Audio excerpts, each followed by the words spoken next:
Hello दोस्तों, IQ study with पीके में आपका स्वागत है। अगर आप हमारे इस चैनल पे नए हैं तो चैनल को सब्सक्राइब कीजिए। तो दोस्तों, ये होने वाला है बिहार दरोगा का जो भर्ती जो 2024 में जो आएगा, और यह है ज्ञान बिंदु GS एकेडमी का क्वेश्चन बैंक। और इसमें से हम आज डिस्कशन करेंगे सेट नंबर 2 64 पोस्ट मेंस का है, जो 3/9/2023 को हुआ था। और इससे पहले हम करवा दिए हैं, आपको पार्ट 1 करवा दिए हैं। अभी होने वाला इसी का पार्ट 2 होने वाला है, और इसका प्लेयर लिस्ट भी बना दिए हैं, जो इस वीडियो को डिस्क्रिप्शन में आप लोगों को मिल जाएगा। चैनल पे नए हैं तो चैनल को सब्सक्राइब कीजिए। और फुल सॉल्यूशन के साथ हो रहा है, यह 3rd एडिशन का है। और आज जो होने वाला सेट है सेट नंबर 2, जो 64 पोस्ट का मेंस का एग्ज़ाम हुआ था 3/9/2023 को। तो दोस्तों, इसी का जो है, जहाँ तक पिछले वीडियो यानी पार्ट 1 में हम जो करवाए थे, उससे आगे जो भी क्वेश्चन बचा हुआ है पार्ट 2 में अभी हम करवाने वाले हैं। यह पार्ट 2 होने वाला है। चैनल पे नए हैं तो चैनल को सब्सक्राइब कीजिए। तो चलिए स्टार्ट करते हैं। तो दोस्तों, यह एग्ज़ाम हुआ था बिहार पुलिस मध्य निषेध दरोगा एवं अनुमंडल अग्निशामक है, ठीक है। और यह परीक्षा हुआ था 3/9/2023 को, ठीक है। तो इसमें से अगर हम क्वेश्चन की बात करें तो आप लोगों को बता रहे हैं कि हम कहाँ तक करवा रहे हैं, और इसमें करवा दिए हैं।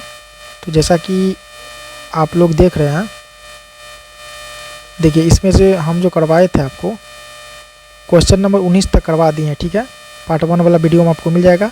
और पार्ट 1 का वीडियो मिलेगा आपको कहाँ को, तो इस वीडियो के डिस्क्रिप्शन में टेलीग्राम चैनल का लिंक दिया हुआ है, वहाँ से आपको मिल जाएगा। और आज होने वाला है इसमें जो 20 नंबर क्वेश्चन है, यहाँ से स्टार्ट करेंगे हम लोग। तो चलिए वीडियो को पूरा देखिए और वॉच कीजिए। तो इसमें 20 नंबर का क्वेश्चन है, सर्वाधिक ऊंचाई पर स्थित बादल क्या कहलाता है। तो यह आपको कहलाएगा पक्षाभ बादल, ऑप्शन नंबर डी।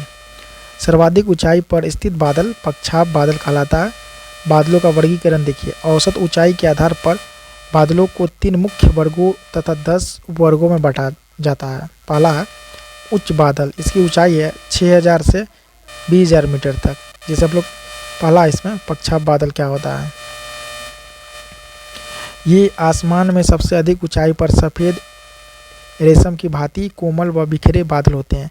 ये हिमकणों से बने होते हैं, इसीलिए इसमें वर्षा नहीं होती है। चक्रवात के आगमन के क्रम में सबसे पहले यही मेघ दिखाई पड़ते हैं, इसीलिए यह मेघ चक्रवात के आगमन के सूचक होते हैं।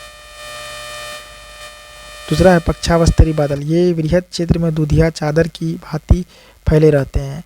इनके आगमन पर सूर्य तथा चंद्रमा के चारों ओर प्रभामंडल बन जाता है।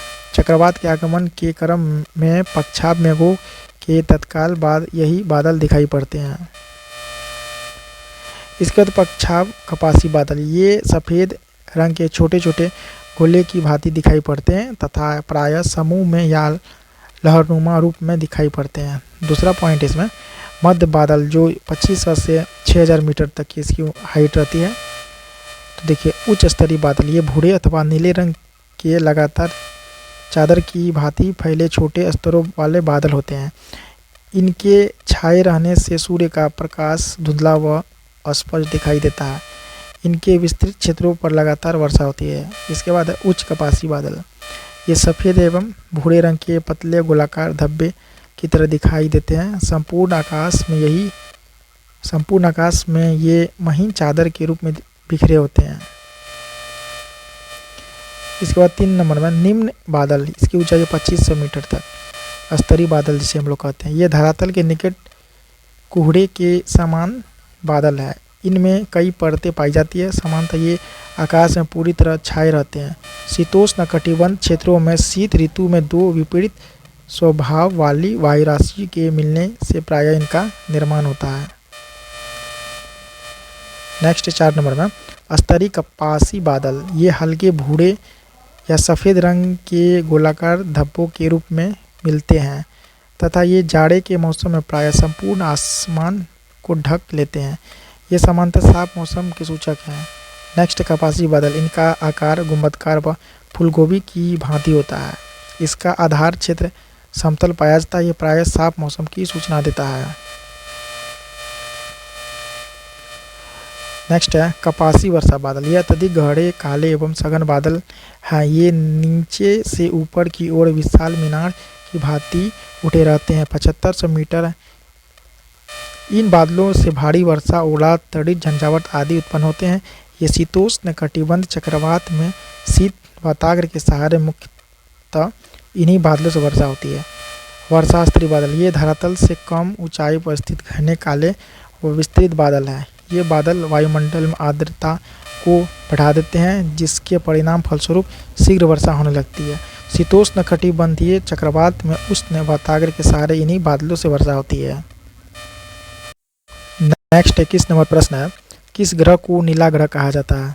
तो देखिए, नेपच्यून को जो नीला ग्रह कहा जाता है, नेपच्यून यानी वरुण को नीला ग्रह कहा जाता है। वरुण ग्रह पर मौजूद मीथेन गैस द्वारा लाल प्रकाश के अवशोषण के कारण वरुण को नीला ग्रह कहा जाता है। यह सौरमंडल का सर्वाधिक ठंडा ग्रह है। ठीक है, इसका वायुमंडल अति घना है। इसमें हाइड्रोजन, हीलियम, मीथेन और अमोनियम विद्यमान है। इसके प्रमुख उपग्रह ट्रिटोन व नेरीड है।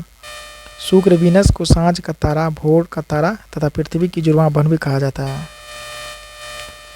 पृथ्वी को जल की उपस्थिति के कारण नीला ग्रह कहते हैं। मंगल मार्स की सतह यानी लाल फेरस ऑक्साइड की उपलब्धता के कारण है, इसीलिए इसे लाल ग्रह कहते हैं। शनि यानी सैटर्न को गैसों का गोला एवं गैलेक्सी समान ग्रह कहा जाता है। अरुण यानी यूरेनस को लेटा हुआ ग्रह तथा हरा ग्रह कहा जाता है।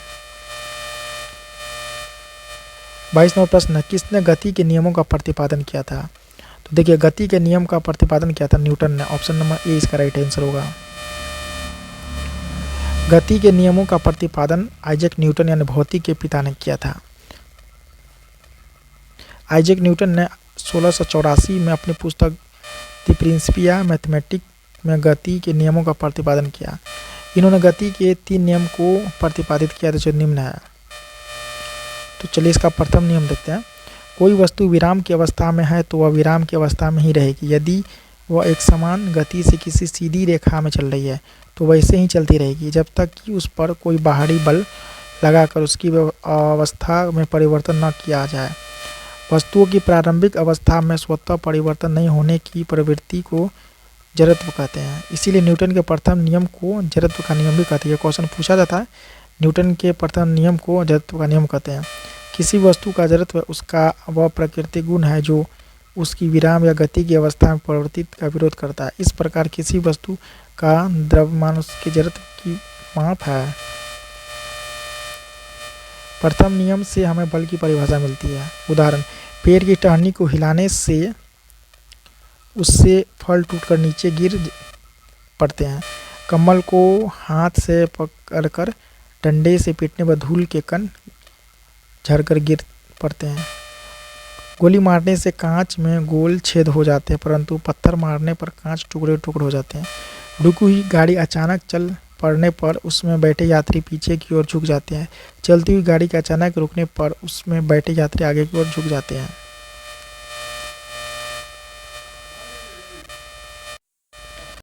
नेक्स्ट है द्वितीय नियम। किसी वस्तु पर आरोपित बल उस वस्तु के द्रव्यमान तथा बल की दिशा में उत्पन्न त्वरण के गुणनफल के बराबर होता है। गति के द्वितीय नियम से बल का व्यंजक प्राप्त होता है, जैसे F बराबर ma है। वस्तु के संवेग में परिवर्तन की दर उस पर आरोपित बल के अनुक्रमानुपाती होता है तथा संवेग परिवर्तन आरोपित बल की दिशा में होता है। उदाहरण, क्रिकेट खिलाड़ी तेजी से आती हुई गेंद को कैच पकड़ते समय अपने हाथ को गेंद के वेग की दिशा में गतिमान कर लेता है ताकि चोट कम लगे।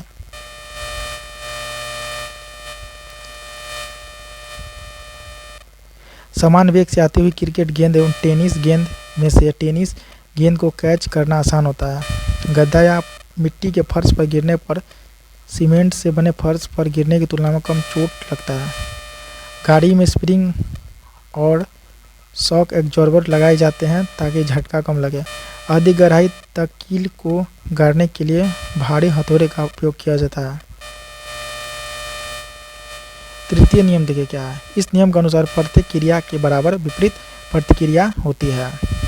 जब कोई वस्तु दूसरी वस्तु पर बल लगाती है तब दूसरी वस्तु द्वारा भी पहली वस्तु पर तात्क्षणिक बल लगाया जाता है। ये दोनों बल परिणाम के सदैव समान लेकिन दिशा में विपरीत होती है। इस नियम को क्रिया प्रतिक्रिया का नियम भी कहते हैं। उदाहरण देखिए क्या करा है। बंदूक से गोली छोड़ते समय पीछे की ओर झटका लगना, नाव के किनारे पर से जमीन पर कूदने पर नाव का पीछे हटना, ऊंचाई से कूदने पर चोट लगना, रॉकेट का आगे बढ़ना, कुआं से पानी खींचते समय रस्सी टूट जाते हैं, व्यक्ति का पीछे गिर जाना, नाव खेने के लिए बांस को पीछे खींचना। 23 नंबर का प्रश्न, प्रकाश संश्लेषण में आवश्यक क्या है? तो इसमें आवश्यक है आपको क्लोरोफिल, ऑप्शन नंबर बी। प्रकाश संश्लेषण हेतु क्लोरोफिल आवश्यक है। प्रकाश संश्लेषण पौधे के हरे भाग सौर ऊर्जा को ग्रहण कर वायुमंडल से ली गई कार्बन डाइऑक्साइड तथा भूमि से अवशोषित जल के द्वारा कार्बोहाइड्रेट का निर्माण करते हैं। इस प्रक्रिया में ऑक्सीजन एवं जल सहायक उत्पाद के रूप में निष्कासित होते हैं। पौधों में होने वाली यह प्रक्रिया हरित लवक या पर्णहरित की उपस्थिति के संपन्न होती है। पर्णहरित वर्णक मुख्यतः हरित लवक नामक पादप कोशिकांग में पाया जाता है। पौधे की जिन कोशिकाओं में पर्णहरित उपस्थित होता है केवल वे ही प्रकाश संश्लेषण क्रिया कर पाते हैं। पौधे में पर्णहरित प्रायः हरी पत्तियों में पाया जाता है, इस कारण पत्तियों को पौधे का प्रकाश संश्लेषण कहा जाता है। पर्णहरित के केंद्र में मैग्नीशियम पाया जाता है। प्रकाश संश्लेषण एक जटिल अभिक्रिया है जो 2 चरणों में संपन्न होती है। प्रकाश अभिक्रिया यह अभिक्रिया प्रकाश की उपस्थिति में हरित लवक के गिरना वाले भाग में होता है। इस अभिक्रिया की खोज हील नामक वैज्ञानिक ने किया था, जिसके कारण इसे हील अभिक्रिया भी कहते हैं। 24 नंबर प्रश्न है, प्राकृतिक सफाई कर्मी किसे कहते हैं? प्राकृतिक सफाई कर्मी किसे कहते हैं, यानी किसे कहा जाता है? यह कहा जाता है आपको अपघटक को। 24 का right answer option number C अपघटक। अपघटक को प्राकृतिक सफाई कर्मी कहा जाता है। अपघटक पौधे तथा उपभोक्ता के मृत शरीर से अपना भोजन प्राप्त करने के साथ साथ जटिल कार्बनिक यौगिक को अपघटित करते हैं। इस कारण इससे प्राकृतिक सफाई कर्मी कहते हैं। अपघटक वर्ग के अंतर्गत मुख्यतः जीवाणु व कवक आते हैं। उत्पादक इसके अंतर्गत हरे पेड़ पौधे कुछ खास जीवाणु शैवाल आते हैं जो सूर्य के प्रकाश की उपस्थिति में सरल अजैविक पदार्थ से अपना भोजन बना सकते हैं। ऐसे जीव एवं पौधे स्वपोषी अथवा प्राथमिक उत्पाद कहलाते हैं। उपभोक्ता प्राथमिक उपभोक्ता वह उपभोक्ता है जो अपने भोजन के लिए पौधे पर निर्भर रहते हैं। प्राथमिक उपभोक्ता शाकभक्षी कहलाते हैं, जैसे बकरी, खरगोश, ऊँट आदि। द्वितीय उपभोक्ता वह उपभोक्ता है जो पोषण के लिए शाकभक्षी प्राणियों पर निर्भर कर, जैसे सांप, भेड़िया आदि। तृतीयक उपभोक्ता भी उपभोक्ता है जो प्राथमिक एवं द्वितीयक उपभोक्ता को अपने आहार बनाते हैं, जैसे बाज, शेर, बाघ आदि। 25 नंबर प्रश्न है, पंचायती राज व्यवस्था किस संविधान संशोधन से संबंधित है? तो यह संबंधित है आपको 73वां। 25 का right answer option number A. Panchayati Raj व्यवस्था 73वें संविधान संशोधन से संबंधित है। 73वां संविधान संशोधन अधिनियम 1992 में पारित हुआ। 73वां संविधान संशोधन अधिनियम ने पंचायती राज संस्थाओं को संवैधानिक दर्जा दिया। इस अधिनियम ने संविधान में एक नया भाग 9 सम्मिलित है और इसे पंचायत नाम दिया गया। भाग 9 में अनुच्छेद 243 243 9 तक के प्रावधान सम्मिलित है। 73वां संविधान संशोधन अधिनियम द्वारा संविधान में 11वीं अनुसूची भी जोड़ी गई। इस सूची में पंचायतों की 29 कार्यकारी विषय वस्तु निम्नलिखित समिति से संबंधित पंचायती राज से है।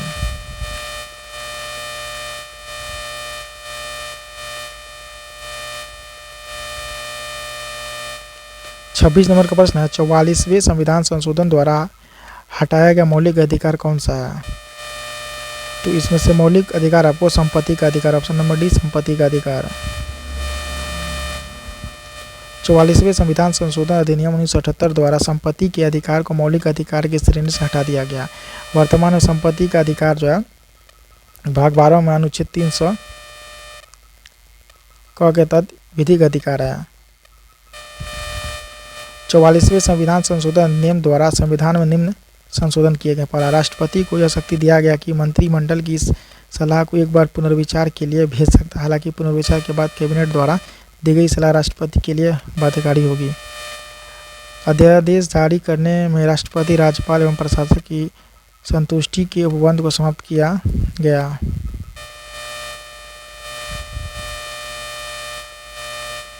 सत्ताईस नंबर प्रश्न, बर्फ क्या है? देखिए बर्फ क्या है? बर्फ है आपको आणविक ठोस है, ऑप्शन नंबर डी। देखिए दाब बढ़ने से बर्फ का गलनांक घटता है।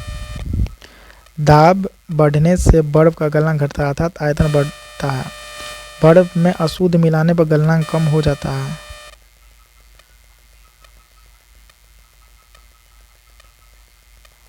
बर्फ के गलन की गुप्त ऊष्मा का मान 80 कैलोरी प्रति ग्राम होती है।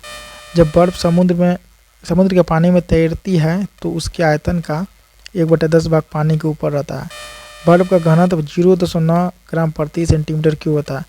जब किसी पानी भरे पात्र में बर्फ तैर रही होती है तब बर्फ के पिघल जाने पर पात्र में पानी का तल अपरिवर्तित रहता है। जल का आयतन 0 डिग्री सेल्सियस से 4 डिग्री सेल्सियस तक गर्म करने पर घटता है तथा 4 डिग्री सेल्सियस के बाद आयतन बढ़ता है। जल का घनत्व 4 डिग्री सेल्सियस पर सबसे अधिक होता है।